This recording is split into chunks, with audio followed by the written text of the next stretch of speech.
부모님이 돌아가시잖아요. 그러면 사후 처리와 함께 마음을 추스리다 보면 1년은 순식간에 지나가요.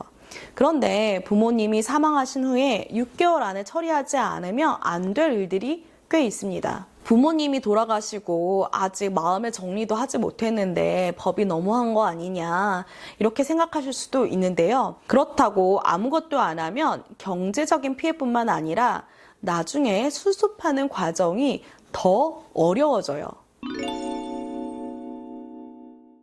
안녕하세요. 가사법 전문 변호사 최선혜 변호사입니다.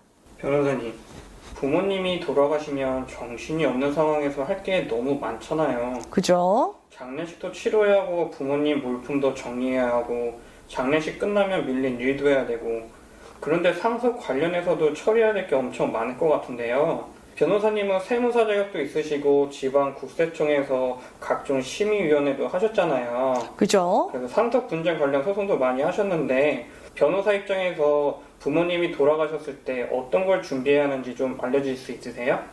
물론이죠. 가족이 돌아가시면 심리적으로 너무 힘들고 고인에 대한 애도만 하기에도 시간이 부족한 거 저 역시 겪어봐서 잘 알고 있습니다. 그렇다고 해서 정해진 기간 안에 해야 될 일들을 하지 않으면요. 그 문제를 수습할 때 시간과 비용이 더 들고요. 심지어는 경제적인 타격도 심하게 받을 수 있어요. 그래서 여러분들이 부모님이 돌아가셔서 안 그래도 힘든데 더 힘든 일이 발생하지 않았으면 해서요. 오늘은 6개월 안에 반드시 진행해야 할 절차 7가지에 대해서 알려드리려고 합니다. 첫 번째는요. 사망진단서 5부 이상 보관하라는 것입니다. 고인이 사망하신 후 병원에서 사망진단서를 적어도 5부, 많게는 10부 이상 받아두시는 것을 추천드려요. 장례식장에서는 물론 사망 신고할 때, 화장할 때, 장지, 낙골당 등 장례 절차에서도 필요하고요. 보험금 청구, 연금 청구 등을 할 때도 필요하니까 여유 있게 진단서를 발급받는 것이 좋습니다. 아니면 다시 병원에 가서 사망진단서를 추가로 발급받아야 되기 때문에 할 일이 더 생기게 돼요. 두 번째는 장례비용 영수증을 잘 보관하셔야 된다는 것입니다. 장례비용은 조의금을 받아서 그 금액을 현금으로 지급하는 경우가 많잖아요. 그러니 장례비용에 대한 영수증을 최대한 잘 보관해 두시는 것이 좋습니다. 상속세를 신고해야 하는 경우에는 장례비용이 상속재산에서 공제가 되고요. 고인의 그 부채가 많아서 한정 상속 승인 신청을 하는 경우에도 상속재산에서 공제받을 수 있어요. 통상 그 700에서 1,500만 원 정도 장례비가 들거든요. 영수증이 있으면 거의 대부분 장례비용으로 인정을 받아요. 그러니까 장례비용에 대한 현금 영수증, 카드 영수증을 잘 보관하셔서 세무사나 변호사에게 전달하셔야 됩니다. 세 번째는요. 사망신고입니다. 고인이 돌아가시면 사망일로부터 1개월 이내에 행정복지센터나 온라인으로 사망신고를 해야 돼요. 정당한 사유 없이 1개월 이내에 신고하지 않으면 5만 원 이하의 과태료가 부과될 수 있거든요. 그런데 과태료보다 더 큰 이유가 있습니다. 바로 사망신고를 해야 고인의 재산, 금융거래, 보험 등 상속재산을 조회하고 상속과 관련된 절차를 진행할 수 있거든요. 그래서 빠른 시일 내로 사망신고를 하는 것이 중요합니다. 사망 사실이 기본증명서, 가족관계증명서 등에 반영되는 데에도 한 일주일에서 2주 정도 시간이 걸리거든요. 사망신고가 늦게 될수록 다른 절차 진행도 지연되니까요. 최대한 빨리 사망신고를 하는 것이 필요합니다. 네 번째는요. 상속재산조회 각종 서류 발급입니다.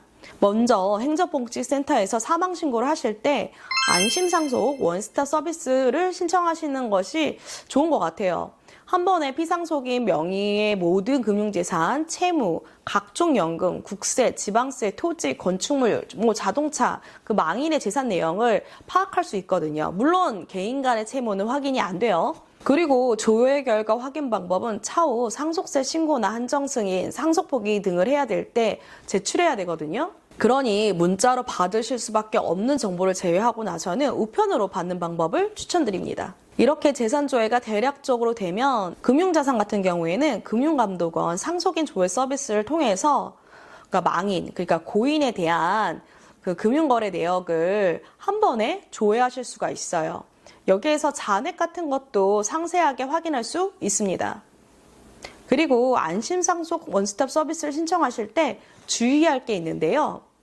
이 서비스를 신청하시면 고인의 금융거래가 중지가 돼요. 그러니까 공과금이나 휴대폰 요금 같은 경우에 연체될 수 있으니까 이를 미리 생각하셔야 됩니다. 고인의 계좌에서 이런 비용을 미리 출금하는 것은 솔직히 권장드리지는 않아요. 일단 가족 간에 모두 동의가 없었다면 횡령 문제도 있고요. 부채가 많은 경우에는 또 상속 포기가 어려울 수도 있어요. 이렇게 뽑는 행위 자체가 상속을 승인한다, 상속을 인정한다 이런 의미가 될 수 있거든요. 그러니 판단하기 어려운 경우에는요, 고인의 재산을 그냥 그대로 두세요. 5번째는요. 상속을 받을 것인지 여부와 상속세 신고를 준비하셔야 된다는 것입니다. 이렇게 고인의 재산을 파악을 한 후에는 상속 재산의 금액에 따라 상속세를 신고해야 될지 아니면 부채가 많아서 한정 승인이나 상속 포기를 해야 될지 결정하셔야 돼요. 고인의 상속 재산을 다 파악을 했는데 이게 상속세 신고를 해야 될 정도의 재산이 있다면 고인이 사망한 이후 6개월 이내에 하셔야 됩니다.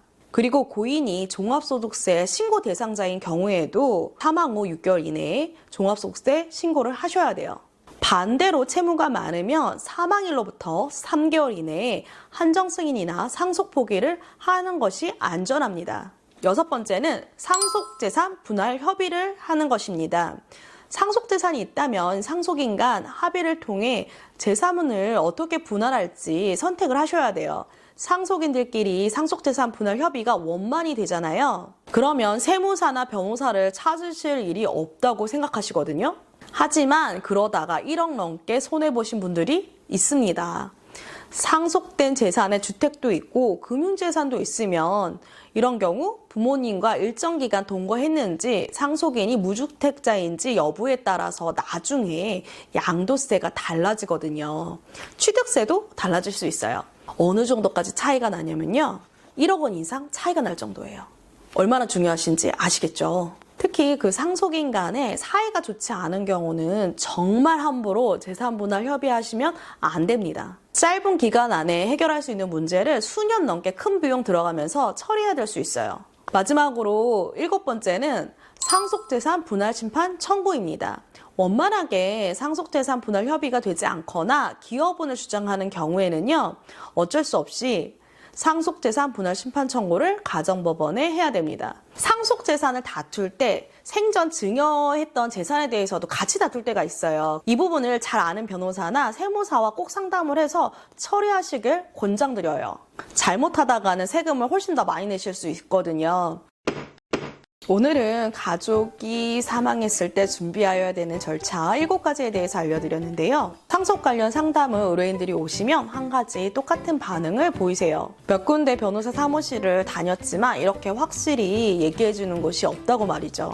전부 두리뭉실하게 알려줬다는 거예요.